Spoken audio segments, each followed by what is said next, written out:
What is up, everybody? Welcome to the No Gimmicks podcast here on DFPN. If you're joining us, then you have the news already. We're starting pretty late in the evening, which this has been circulating all day. The Iron Sheik, unfortunately, passed away today at the age of 801, and tremendous legacy that he leaves behind. We were talking about this before the show. It's hard for me to be sad about it. He lived a full life. He left his mark on the industry, left his mark on the world. Can't say too many bad things about it. We can't say many bad things at all about Iron Sheik. Regardless of what he did in the wrestling ring, he was a heel. That was what his purpose was, to make people hate him. If you hate Iron Sheik, if you want to say something bad about his performances in the ring, then shit, he did his job. So Godspeed, respect the legend forever. Iron Sheik, 81 years old. Frank Dee, how you feeling, man? I mean, I'm copacetic, man. Talk to me about the Iron Sheik, man. I know for those who don't know, I'll peel the curtain back a little bit. Those who don't know, the Iron Sheik is a source of our friendship. Like one of the first times I met Frank Dee, we went over his house and we actually bonded over the Iron Sheik and his antics outside of the ring, particularly the Howard Stern show, because I'm one of those people, like I don't expect a lot of people to know about the outer workings on the outside, particularly appearances, like especially wrestling fans. And that's how we actually became cool, is because we reflected on the Howard Stern interview with the Iron Sheik. Yeah. Sheiky Baby has been a great source of entertainment for me. Very much. Very much. Several years. I mean, I could be at work bored as fuck, dude. You know what I mean? And I'll just pop on some shit from the Howard Stern show. You know, he's up there when they had him going up there with the fake Macho Man and the fake Ultimate Warrior. Iron Sheik Jr., which was Artie Lang. They had him go up against, what was it? What was that dude's name? Bubba the Love Sponge. Mm-hmm. When he went up there against him. The whole thing with Brian Blair over and over again. Yep. His countless rants on Hollywood Hulk Hogan, that Hollywood blonde jabroni. Until he died. Until he died, yes. Until he died. Ultimate Warrior, Beetlejuice. Oh, yeah, Beetlejuice. Kurt Angle. I mean, nobody was off limits to the Iron Sheik. And the Iron Sheik would basically tell you straight up, you know what I mean? He would break your back, fuck your ass, and make you humble. That's what he would fucking do. You know what I mean? With my 10-inch cock. Well, exactly. 10-inch cock. So, yeah, he lived a long, full life. I really, when it comes down to it, we've lost so many legends. Correct. It's crazy, you know what I mean? Correct. But Sheiky Baby will always have a special place in my heart, and it just makes you laugh, you know what I mean? This guy was, in his later years, he was funny as hell, man. Funny as fuck, bro. Yeah, just like it's just crazy. I was thinking about this earlier when I heard he had passed, and it was funny to me because I follow him on Twitter. Iron Sheik on Twitter is probably one of the funniest individuals on Twitter.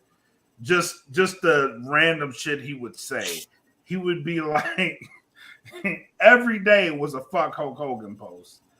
there was a fuck Hulk Hogan post every single day, and it's whatever was happening.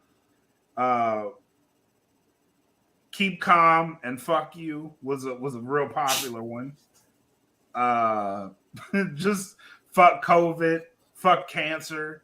Like and it was just the way he put it. Like, don't be a jabroni.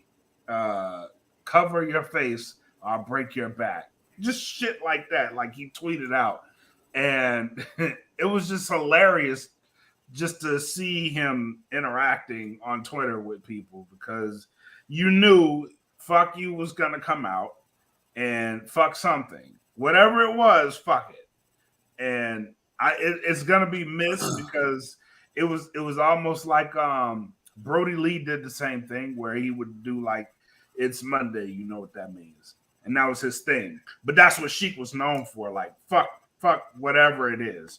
Fuck. Well, it's the same thing, you know. It's like before New Jack died. You know, me and him we were Facebook, you know, friends and shit. So I would, you know, see New Jack's post and all that. He would always be, you know, talking shit about somebody or you know shooting on someone or you know posting pictures of him and his wife, whatever. So it's just those things, like you just said, those things we're gonna miss about the you know Sheiky Baby, you know, posting stuff or whatever and all that. But you know, like I said, man, this guy left an unbelievable mark on the world of sports entertainment, really. You know what I mean? So I'm going to be very interested to see if Howard Stern is even going to even acknowledge the Sheik's death, and if he does, is Robin Quivers going to act like she's you know she knows who the hell he is, or she's going to play dumb like she normally does if someone dies? But anyways. Yeah. Who's to say? I mean, I'm pretty sure Howard will mention him for a minute before he, you know, goes and talks about bullshit because, you know, his show sucks ass now anyways. But it was cool to see WWE acknowledge the passing of the Iron Sheik. Very cool. And I just wish, you know, like I said, this is not their responsibility.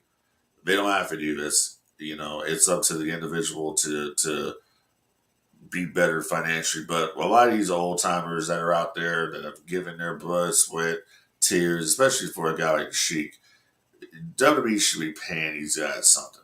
You know what I mean? A pension or something. A pension or some kind of a retirement. You know, they're not obligated to do that. That's, in my opinion, is what should be done. A show of goodwill. Exactly. Yeah. You know what I'm saying? That's but whatever. You know, that's never gonna change. I mean, Jesse Ventura said Jesse Ventura tried to get a union in wrestling, you know, back in the day. It didn't work. Jesse says he got his retirement. He gets a quarterly check from the WWE for the rights to, you know, his likeness and all that shit. So he got his retirement. He's the only person in wrestling that has a retirement because of the royalty lawsuit. So that he won.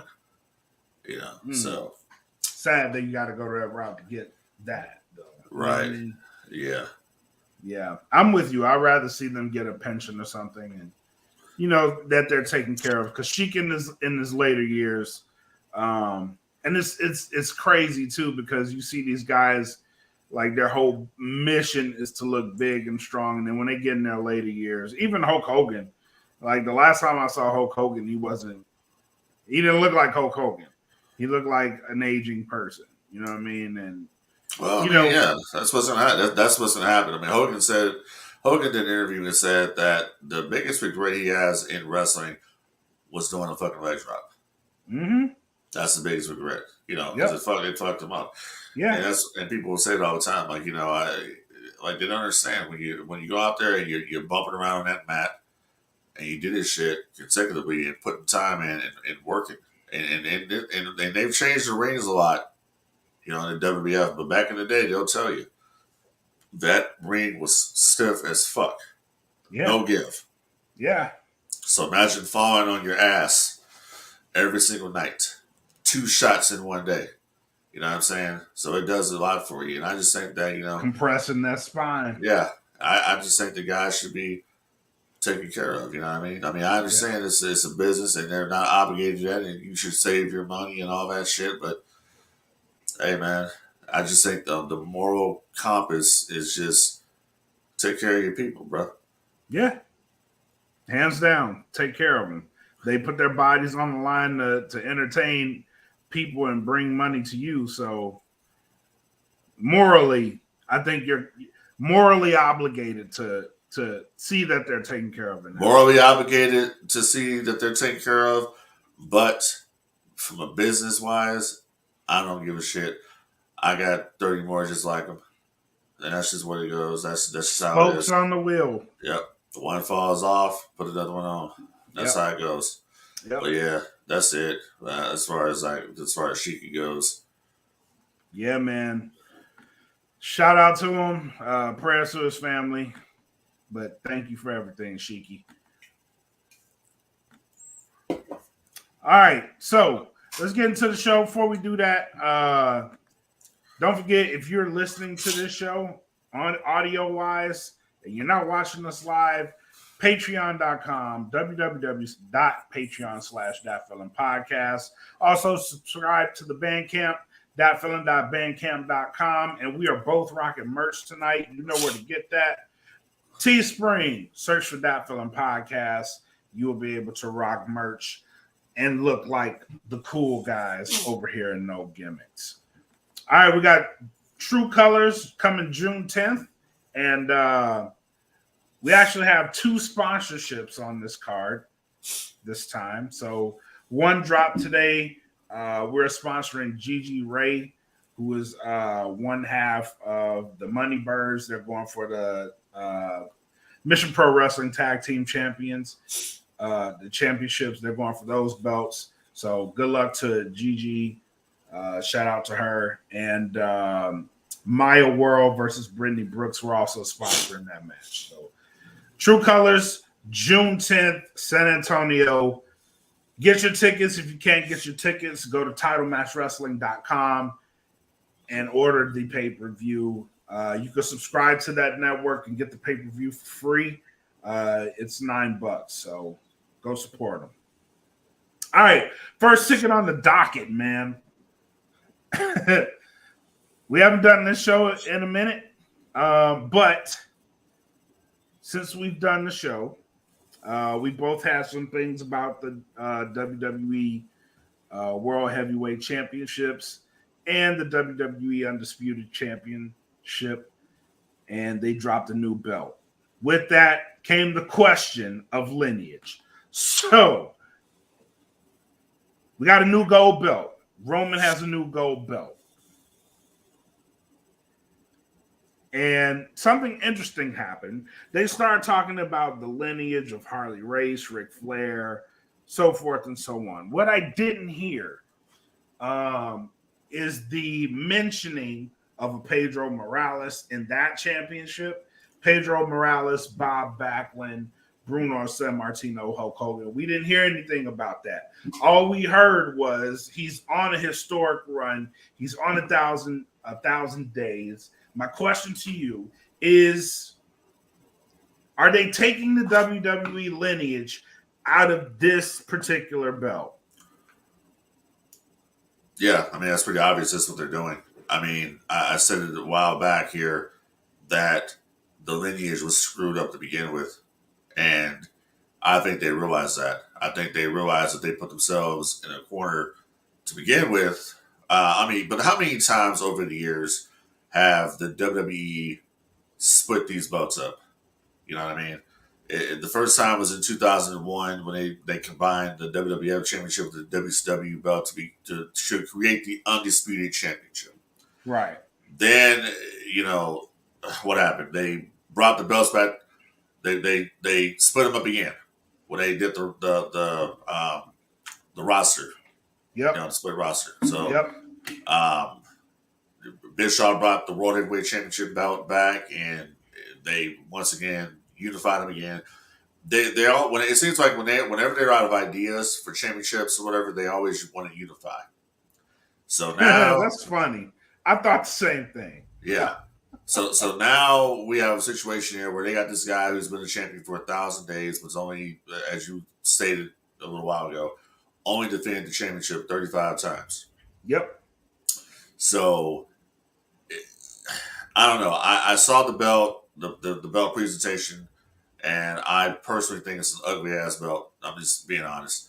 Um, it's no different from the WWE Championship or the Universal Championship.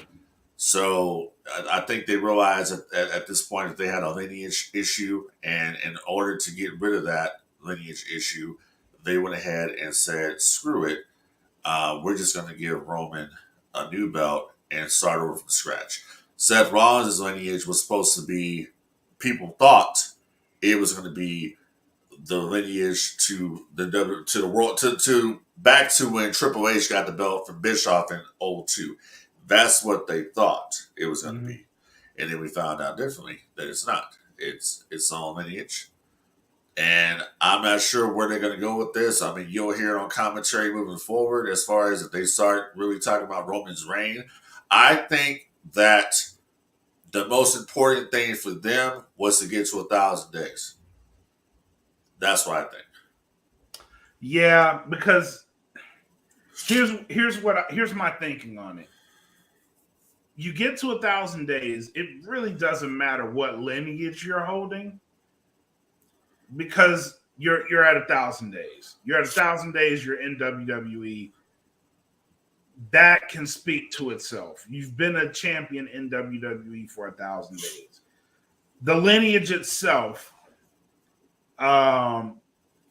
you start talking about that once you get into the rarefied air, which my question was, is Roman Reigns in rarefied air with this 1,000-day reign? Not really, because you're never gonna touch Bob Backlund. You're not gonna touch Hulk Hogan. You'd have to hold that for another year and some change to touch Hulk Hogan. I don't think that's gonna happen. Bruno is unattainable. It's not gonna happen. So you got Pedro, not gonna happen. Hulk, not gonna happen. Bob, not gonna happen. Bruno, not gonna happen. You're not gonna get there. So you're at 1,000 days. We can take this lineage out of the question because you're not gonna touch it. I totally agree with that. It's not gonna happen. And honestly, Roman's reign doesn't feel special anymore. No, it doesn't. It just feels like, okay, you've sacrificed everybody to get to this 1,000 days, and now there's nobody left to feud with. You now have to start looking on the inside of the faction, which we saw on SmackDown. What happened with with Jimmy, okay, and what's happened with Jay, and eventually what's gonna happen with Solo. He's gonna have to fight his own people, his own family now. Yep. Because you got nobody else. Yep. Are people gonna believe anybody else is gonna come in and beat Roman Reigns? Probably not. You know what I mean? No. Does anybody have a threat to Roman? Yeah. I think the biggest threat to Roman, honestly, is probably Solo. Because they built Solo up to be this pretty much this unstoppable assassin. You know? Can't be reasoned with, can't be bargained with. Will turn on his own damn brother like he did. So basically, if he'll turn on his own brother, what do you think he'll do? What's he gonna do to you? Yeah, it's kind of the story that they're gonna be pushing here in the next few months. So we'll see what happens. But SummerSlam is coming up. It's a big show, and I expect Roman to have a championship match on that show. And I think the person that he should have it with, honestly, it's going to be the person that started this whole damn thing to begin with, Jay Uso. I think they're setting that up because this Friday, they're pretty much saying either you're going to fall in line or something's going to happen to you. Right. Right. So I think they are going that route. Yeah. So we'll see. And good. No, and here's my thinking behind this whole storyline, right? We just had Night of Champions, which great pay-per-view. Night of Champions, that was the main event. We just debuted a whole new belt. and it's the first match on the card.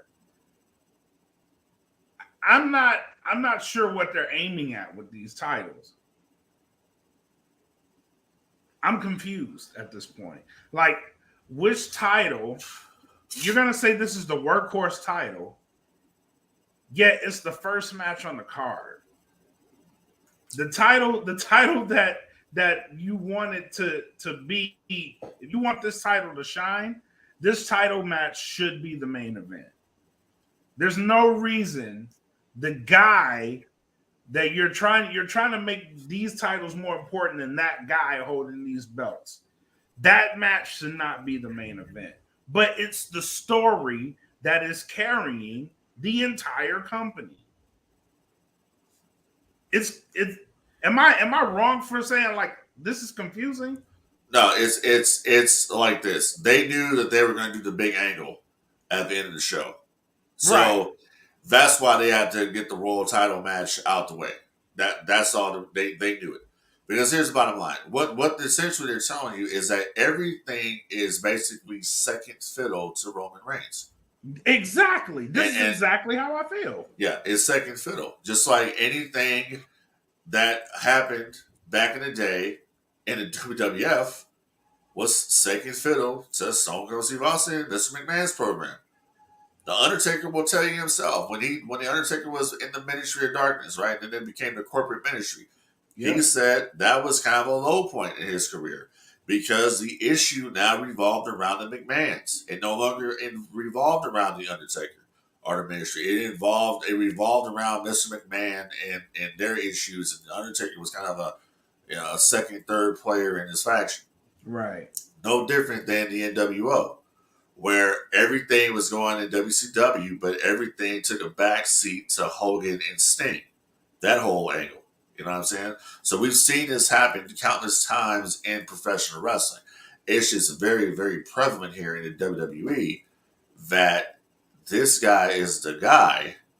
Everything else doesn't matter.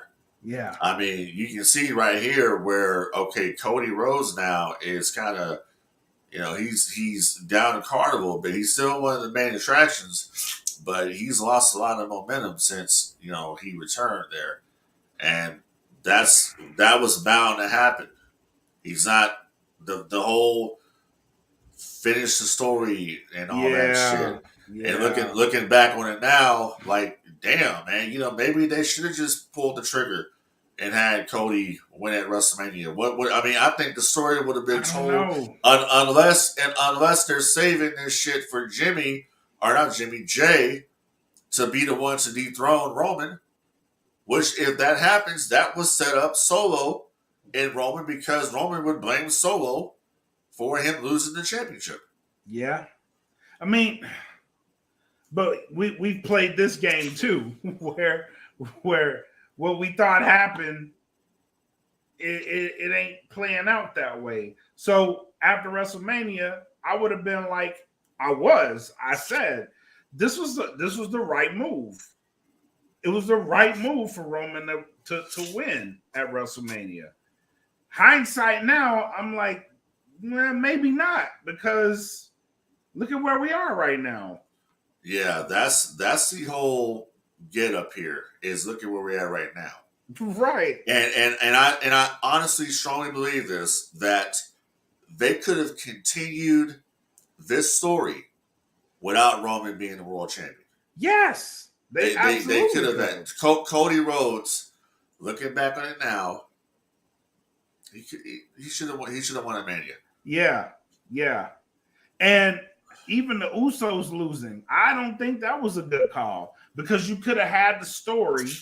You could have had the story of how it's playing out right now being better with Roman not being the champion and the Usos being the champions. Because right now, here's where we are. The tag titles are in limbo. They don't mean as much. Yeah. I don't know, dude. Everything is just... Like people say that this, like the WWE is better now. Like people, I read this shit and it's like Triple H can do no wrong or whatever the hell, and I'm like, are we all watching the same shit here? I will. The only thing I will say is that Raw flows a hell of a lot better. That's it. I'm not saying the stories are better. I'm not saying I can't watch 3 hours of that shit. It flows a lot better, and it's really primarily due to the first hour. The first hour of Raw is always strong. Piped in fucking Thunderdome crowd sound, the whole damn show. And I'm sorry, hey, listen, I'm gonna tell you right now. I like Dominic Mysterio. We're going into it now. No problem at all. But like I've been saying, and the proof is there now. The crowd noise is piped in. Everybody knows. You're all welcome, by the way. Yeah, he's not getting heat like that. I've been saying it the entire time on the damn show. You can clearly see it now. He's up there cutting a promo. Nobody in the fucking audience is doing a damn thing. They're sitting on their hands. Nobody's reacting. No one cares. It's all being piped in. No way in hell is anybody getting that type of heat. No. No. He is not. To prove this point, and I said this before the show too, to prove this point, I don't know if AEW did this purposely or not, but AEW and Don Callis, after screwing over Kenny Omega, came out last week and got nuclear heat. No pumped in noise. They went and they zoomed and they focused on the crowd booing this man religiously. And they booed the crap out of him. The entire promo. And I said to myself, that's heat. What they're doing with Dom is piping in noise. Because there was a very big difference on how that crowd trailed off and didn't trail off at points. Like, you can control it with Dom. It sounds controlled with Dom. With Don Callis, it was no control. You cannot control the noise level. And they were loud. They were really loud. And it's so obvious, dude. It's like, oh, yeah. It's so obvious. And then it's like, I don't know, the scene on SmackDown, the audio is just, they got to do something because whoever's working SmackDown, whoever's working, their delay is horrible. Well, you can't hear a damn thing. Their timing is way off. It's way off. That's 2 weeks in a row that's happened where they have been in the ring doing something, and then I don't know, the crowd's chanting something or whatever, and then the delay cuts on. It was just they were saying holy shit. Yeah. And the delay cuts on. And it's like they started talking, but you don't hear anything because of the damn delay. And it's like, dude, like, what is this, Amateur Night at the Apollo or some shit? Come on, man. Yeah, man. Yeah. You could definitely tell the difference. And I think Dominic's, I think Dominic is cool, dude. Like, I'm a fan of Dominic. But it's so telling. And I hear people, wrestlers that have podcasts want to talk about, Dominic's getting good heat, nuclear heat, and all. No, he's fucking not, dude. It's a damn Thunderdome. Come on, man. You can tell. I mean, I know, your buddies and all that shit or whatever.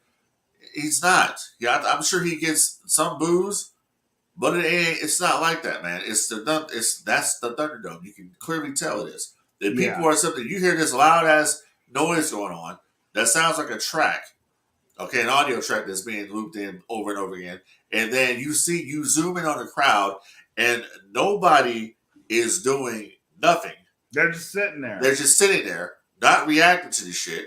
Where's the noise coming from? Oh, maybe it's coming all the way up from the nosebleeds. That loud. Come on, man.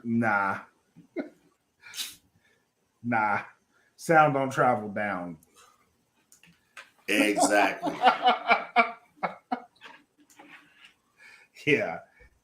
Yeah. Amazing shit. And I'm with you. I like Dom. And I like Damian Priest a lot more, though. I was on that bandwagon. I'm not so sure I'm on it. I don't like him as a face, and I think they're trying to push him as a face. Who said he's turning face? So they ran an angle last night. He challenged. He challenged. Yeah, I know. And it looks like they're trying to have him at odds with Finn. I don't like that. I like him as a heel. They need more baby faces though. They do, but I don't like him as a baby face.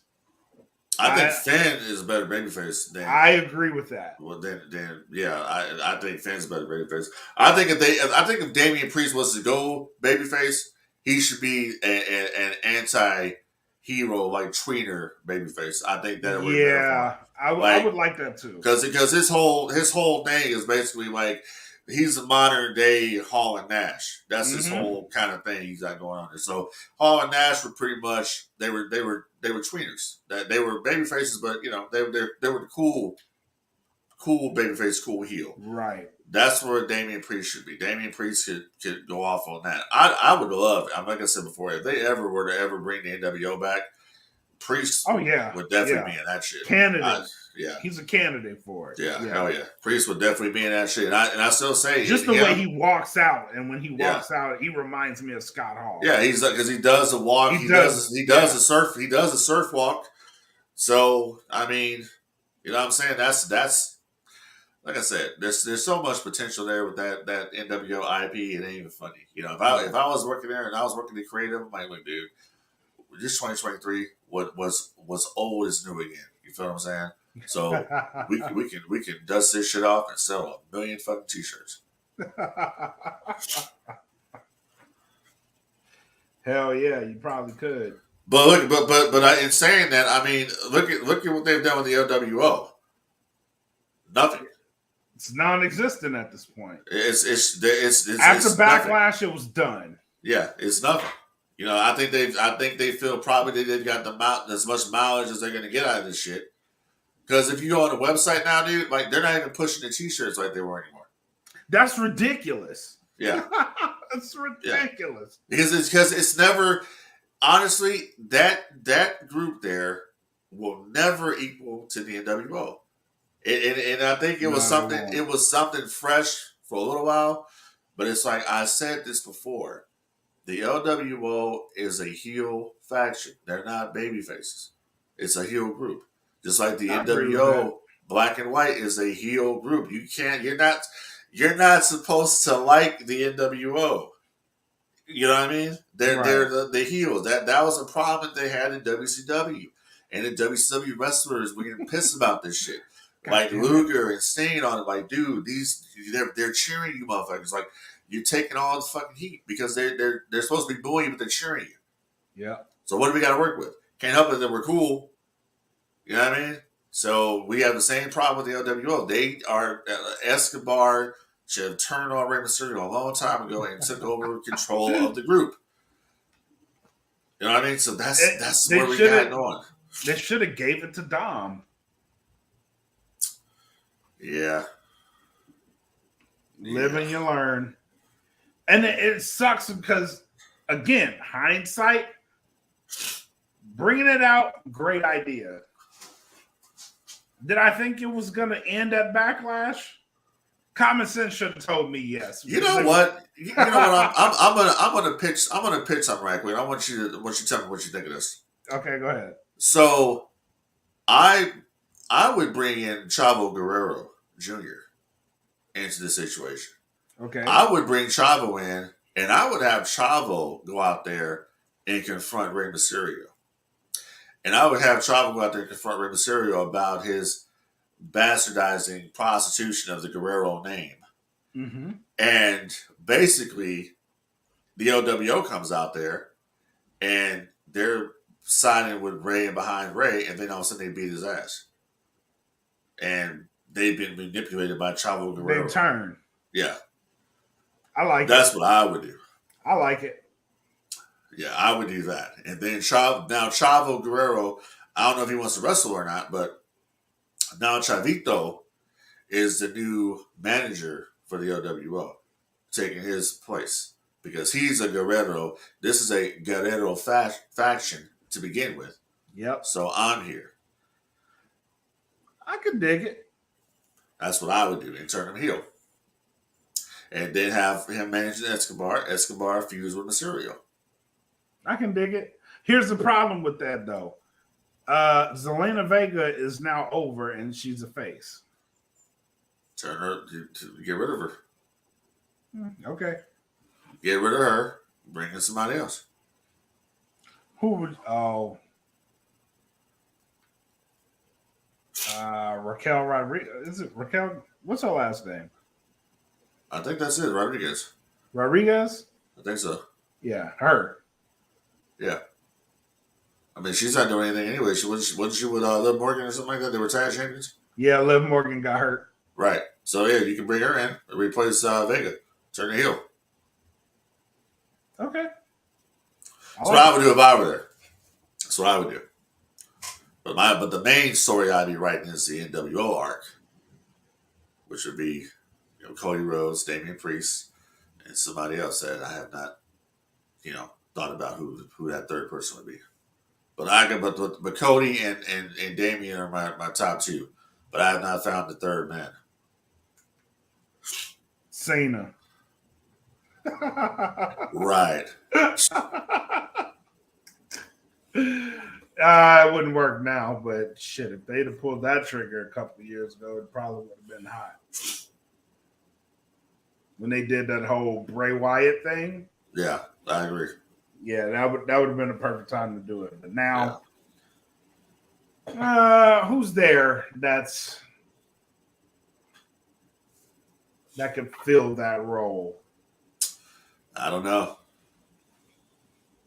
It's got to unless you're putting Cody as the Hulk in that group. Well, he would have to be. Yeah, by default.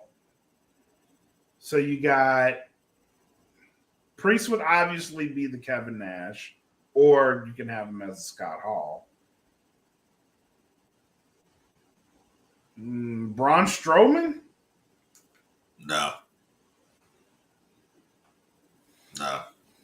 absolutely not. No. No. Who would be? That's what I'm saying. That's a hard thing here to figure out. Like who would fill that void to be the third guy? That's a tough question. Yeah. We may have to kick that to the group. Yeah. See if they can find somebody. That's tough. Yeah. Because I agree with you, Cody would be perfect to start it. Well, Priest would be the one that's starting it. Priest is trying to get other people on board, but Priest isn't the leader. Okay. It has. See, the thing about it is, it has. So okay. So let me better paraphrase. I get where you're coming from. Cody has to be number 3, but I need the first. Yeah. But I need the first 2. I got Damian Priest as one of them. I don't have the other one. That's what I'm saying. Like the outsiders, or who's the other outsider? I don't have. I would say Priest would be my Scott Hall. The only person I could see doing it, honestly, I may cut you off. I just thought about somebody.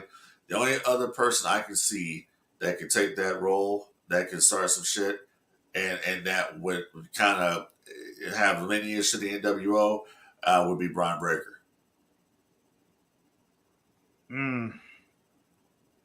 But that would require a call up from NXT to get it done. So Breaker, Priest, and Rose, the NWO.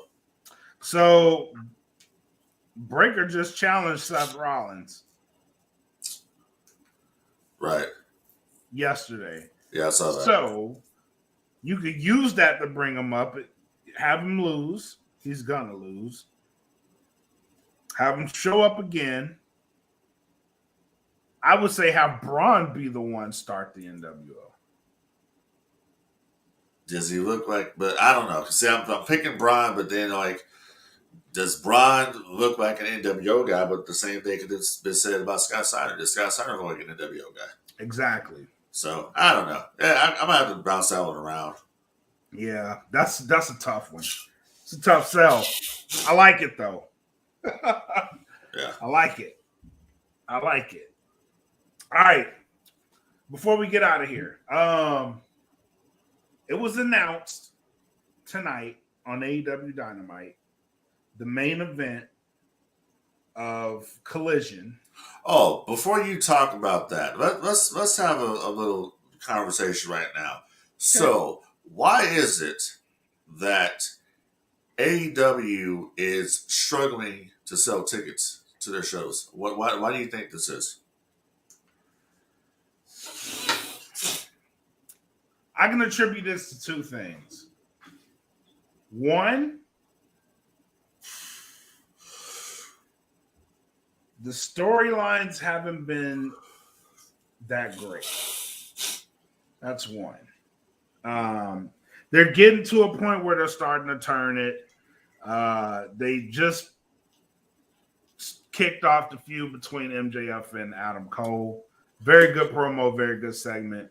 Overall, tonight was a decent Dynamite. Of the 3 shows that have already aired this week, though, I would say storyline-wise, Dynamite was the weaker of the 3. Monday Night Raw, not that great of a show lengthwise, but what they did in the 3 hours is they told a story and they set the table for SmackDown. They did that very well. NXT, same thing. Wrestling, decent over the course of 2 hours. Storylines, great. Dynamite, great wrestling, great action, not great storytelling. That's where we are. That's why I don't see them. So when you tell me a great story, this is proven, you tell me a great story, people will show up to see it. We see this with the Bloodline. We see this. They've sold consecutively 3 pay-per-views that otherwise I wouldn't have tuned into. They've sold me on them specifically for those matches. I could care less about anything else on the card, but that has been a great story. I can't say that about anything on Dynamite. Nothing that compelling has been on Dynamite. Nothing that compelling has been on Rampage, so forth and so on. Number 2, CM Punk. Though he is coming back, he has severely fractured the fan base at AEW. Him coming back is a great thing. He's their biggest star. However, the controversy has turned a lot of people off to it. This is true in the sense of they've announced him for Collision.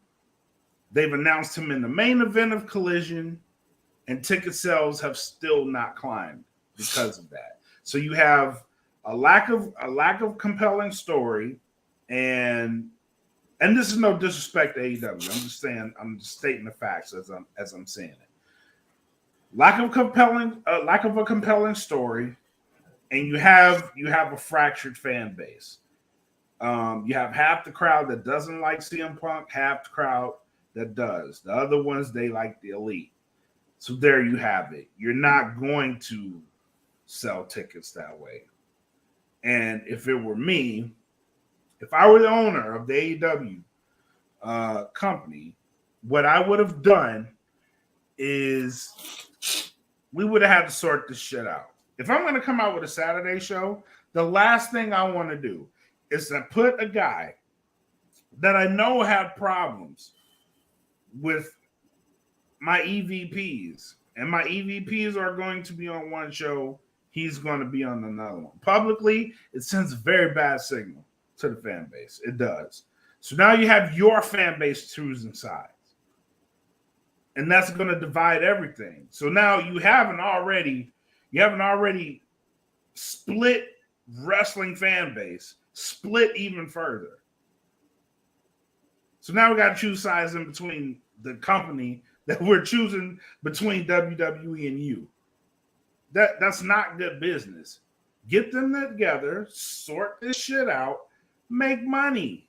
You'd make a hell of a lot more money, putting these guys on the same show. A hell of a lot more. You know why? Because now you have a real story that you can inject. You can make it as real as possible. It don't have to be, but goddamn, go out there and make the fucking money because there's money to be made. Now I'm off my soapbox.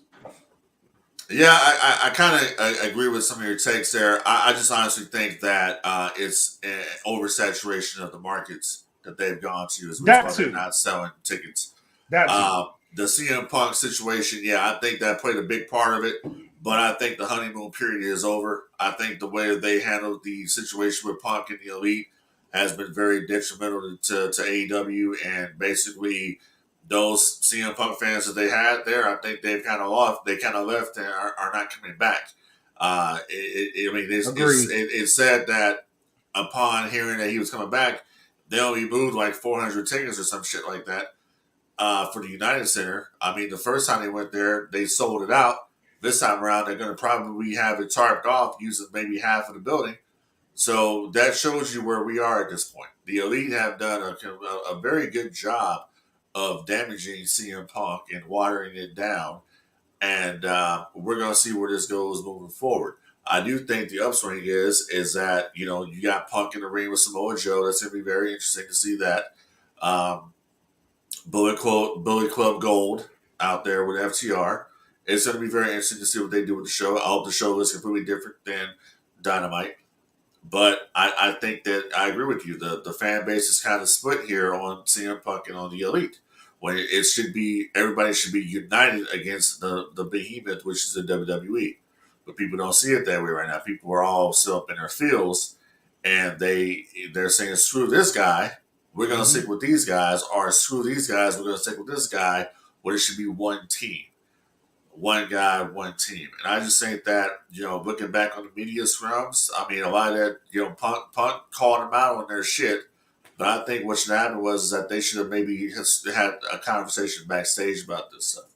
I think that none of this should have been made public to begin with. You know what I mean? And I watched this media scrum today. I gotta say, man, I gotta put some of this shit on Tony. I have to.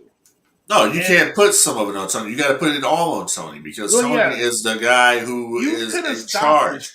You think that if some shit like that's going down, like okay, Byron Saxton is the one who hosts the WWE, you know, press conferences and shit like that. You think that if some shit's going down like that, Byron Saxton is not going to step in? Right. You know, he's getting word in his ear. He's not going to step in and stop this shit or whatever, or Triple H is not going to come out there and do something, or they're going to cut the feed or something like that. That's exactly what they would have done. It's a total lack of leadership on why this happened to begin with. Definitely. You're sitting right by, and when he first started going, I looked specifically at Tony. And you can see Tony's uncomfortable with this shit. You can see it in his face, like, damn, like I didn't know you was gonna come on here and do this. Like, come on, man, say something.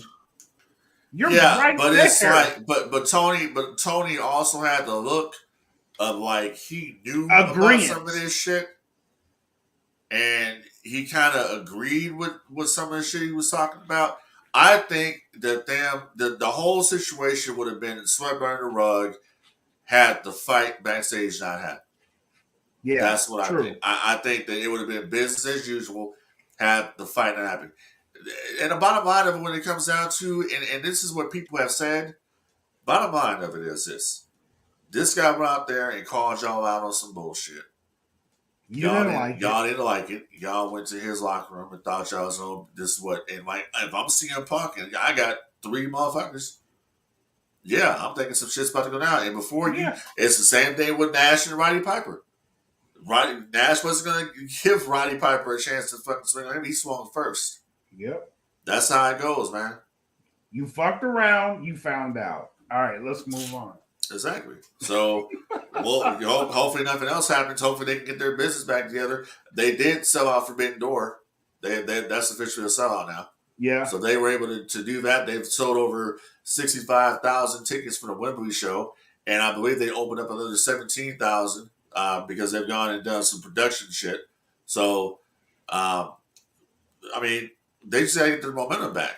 They do. And that's what it is. It's like WWE right now. WWE has all the momentum, but it's like, dude, WWE only has some momentum because of the Bloodline storyline. That's what the momentum is. They're fucking off this momentum. Yeah, that's all it is. Yeah. That's all it is. They're following the Bloodline momentum. Plus, you got Brock Lesnar and Cody Rhodes out there doing their shit.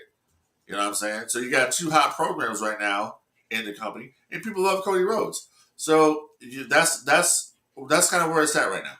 And AEW has to do something. I think going into a feud with Cole and MJF is interesting because it's Adam Cole as a babyface, MJF as a heel. You know, it's going to get personal. It already did. And CM Punk out there. I mean, Punk has to come back on Collision. He's got to say something about this shit, about why he's been gone. He's got to. They have to let him talk on the mic.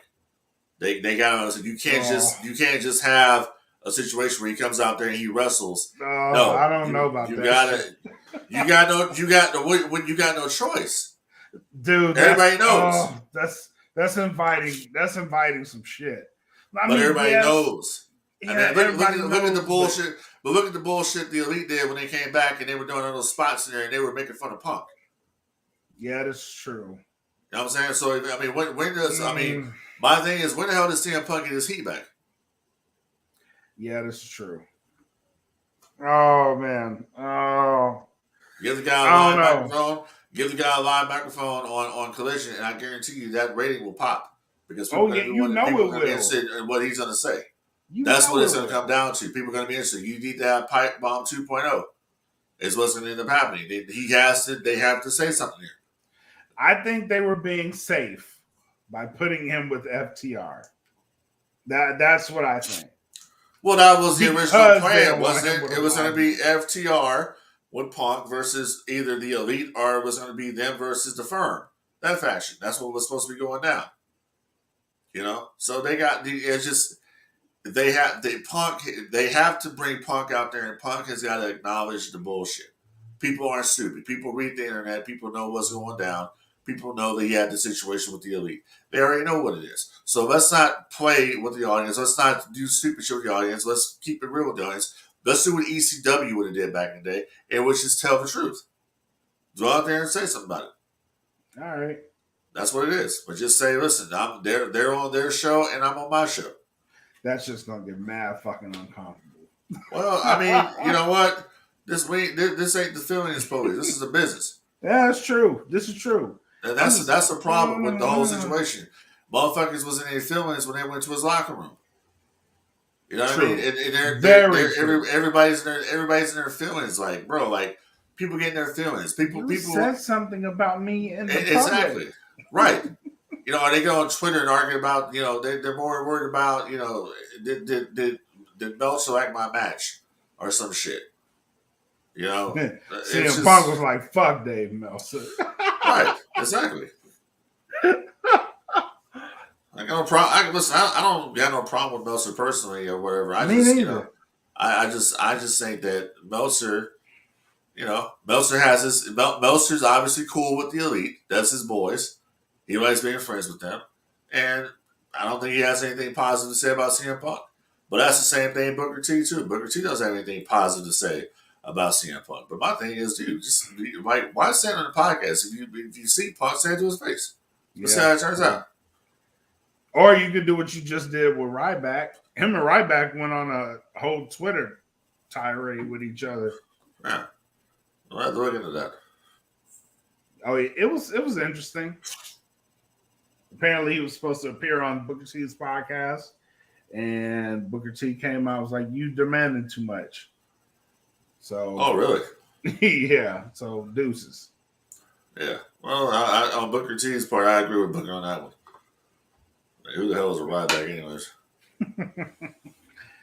He named them. So I know people that have changed their names to their wrestler names. Warrior. Very much so. Very much so. All right, man. Final thoughts. What you got? Final thoughts is Pete Davidson can get a dog anywhere he wants, and Peter shouldn't have anything to do with that. If he wants to go to a dog store and get a dog, that's his business. Why is Peter concerning himself about how Pete Davidson spends his money? So, I that kind of pissed me off a little bit when I read that article. What kind of dog is it? He got some kind of dog, and Peter was like, "Oh, you could have went to a shelter and got one from the rescue or something like that." And he says, "Well, first of all, motherfucker, I didn't know I could do that. And second of all, I need a specific dog that's hypoallergenic and shit, because we have that's his business. Why is anybody's business what kind of dog he gets or where he gets it from? That's true. This is the bottom line. This is the bottom line.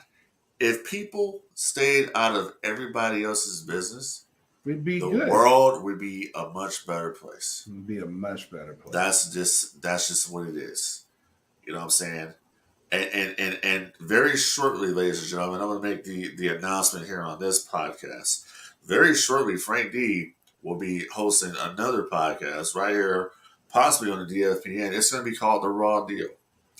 So get ready for that, because it's going to be the rawness of Raw. Okay? After you hear what I have to say, you might not want to listen to No Gimmicks anymore. You might say, Frank Dee, goddamn. Yeah, it's going to be like that. And in my podcast, you'll love me. They'll love me because I do this show with you. That's what. Let me bring up something else right quick. while it's on my head. Here we go. So Star Wars fans are pissed off because the Ahsoka show. They're pissed off because I'm about to tell you. They're pissed off because I guess one of the main antagonists is going to be a Jedi that survived Order 66 and is now pretty much like a bounty hunter. Pretty much. Okay. So he's the guy. I believe it was Ray Stevenson. It was his character, the guy who recently passed away. Yeah. Well, he's on the Ahsoka show. So they're mad about that because they're saying there's so many Order 66 survivors that are showing up on these shows. And with the movies led you to believe, from Obi-Wan Kenobi and Yoda, the movies led you to believe that Luke was the only one left for the Jedi. But yet you have all these different people showing up. You got Reva showing up on Obi-Wan Kenobi. You got the one guy that knew Obi-Wan on the show when he appeared out on Tatooine in the desert. So they're very upset about this. And recently in the Jedi video game, Jedi Survivor, that whole thing was about a Jedi named Bode who had survived Order 66. He basically cut a deal kind of with the Empire to protect him and his daughter from the Inquisitors. Right. So I believe that it's not really, some people say it's a tired trope that Disney's going for with this. I actually think it's kind of cool, personally. I think that it kind of makes sense that maybe they didn't kill all the Jedi that they thought. Maybe some of them did get away. And maybe these people that got away, that turned to the dark side, pretty much are disillusioned with the Jedi. Nobody came to save them. It was a purge. How come no one saved them? It's kind of like in the Obi-Wan Kenobi show. You have Reva asking Obi-Wan, "Well, where were you when Anakin was doing his shit? He was your Padawan. Where were you at?" So I kind of think that's kind of where it goes. I think it's very interesting that way to see why somebody would turn to the dark side. So I don't know what people are getting upset about. We haven't even seen the damn show yet. Let it play out. Let it play out. You know what I mean? So I'm all for it. I'm not really a big fan of Disney and their direction they're going with Star Wars, but I am looking forward to the Ahsoka show. It was pretty good. It's basically spot on from Rebels, dude. If you guys watched Rebels, you saw that trailer today. I mean, we saw a live action version of Ezra Bridger on there. Mm-hmm. We did see Thrawn on there as well. Master tactician. Right. So it's going to be very, very interesting to see where they go with this. But I think people need to just like stop getting so angry about shit and just let it play out. You know what I mean? Let's talk about this after we've seen the Ahsoka show. It's not going to be a one and done. I think the Ahsoka show is supposed to be multiple seasons of this. Let's give Rosario Dawson a chance to do some shit because she's playing Ahsoka Tano. You know, I mean, you know what I'm saying? They don't deserve her. Well, we'll see. We'll see what happens. But I just wanted to bring that up. Since we're in the realm of Star Wars, let me ask you a question. Yeah. This is courtesy of friend of the podcast, Aunt Boogie. Shout out to Aunt Boogie.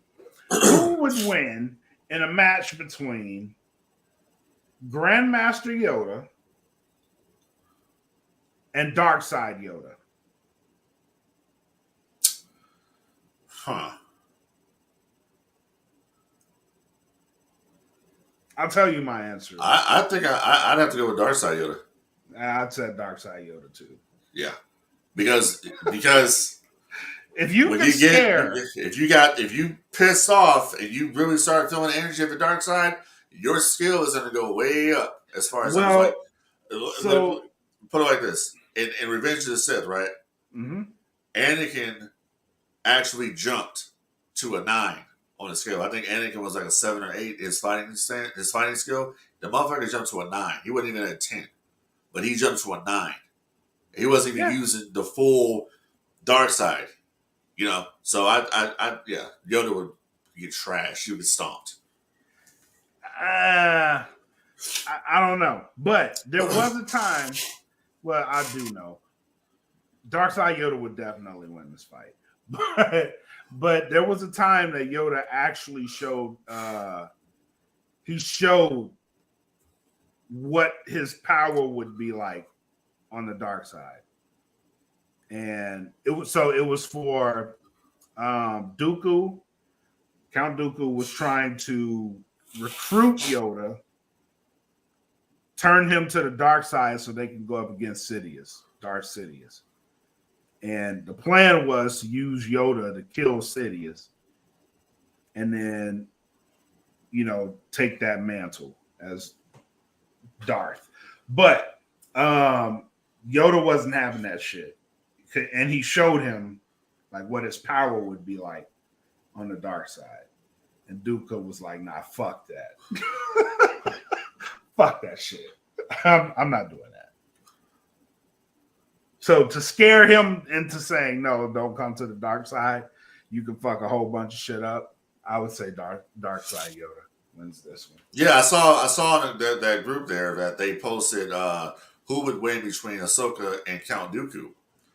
And I picked Ahsoka, and my reason for picking her was like Ahsoka was trained by Anakin Skywalker, and he kept training her. Yeah. Even when if you watch Tales of the Jedi, when she was training and passing all those tests, he says this is bullshit. He says we need to do more. He says these tests are too easy, so he kept on training her. People got to remember something. Dooku got his fucking limbs chopped off. He got his hands chopped off by Anakin, and then he got beheaded. It was over. You know what I'm saying? It was. I mean, people need to realize that Count Dooku was, Lord Tyrannus. He was a bad motherfucker. Killed his own sister. Mm-hmm. But Ahsoka was trained by the Chosen One. You know what I'm saying? So, yeah, I'm going to go with Ahsoka all day long, dude. Yeah. We can do more of these. So as it drops them, we can kind of break them down. So shout out to him for that shit. Yeah. That was a pretty good discussion. All right, man. Anything else?